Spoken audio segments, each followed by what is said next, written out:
জয় হিন্দ বন্ধুরা, welcome to Kalyani physical academy. Kalyani physical academy তোমাদের সুস্বাগত যাচ্ছে। আমাদের মেস বিভিন্ন জায়গায় ছড়িয়ে ছিটিয়ে আমাদের মেসগুলো রয়েছে এবং আমাদের কল্যাণীতে একটা মেস আমি তোমাদের দেখাচ্ছি, যেখানে মেসে মাত্র দুজন থাকছে। জায়গাটা একটু দেখুন, কত বড় জায়গা, সে একটু পুরো বারান্দা। দুজন স্টুডেন্ট রয়েছে এখানে।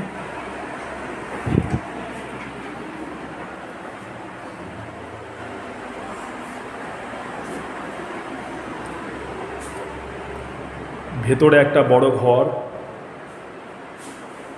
সাথে পায়খানা, বাথরুম, সঙ্গে কিচেন। এবার আমরা একটা অন্য মেসে যাব। এই মেসের পরে যারা আসতে চাইছো আসতে পারো কল্যাণী ফিজিক্যাল একাডেমিতে। এখানে মেসের খুব সুবন্দোবস্ত আছে, থাকা খাওয়ার খুব ভালো বন্দোবস্ত আছে। এই মেসে আমরা শুধু দুজনকে ধার্য করে রেখেছি, এখানে ঘিজির মধ্যে রাখা হয় না কাউকে। আশা করি ব্যাপারটা বুঝতে পেরেছো। জয় হিন্দ, বন্দে মাতরম।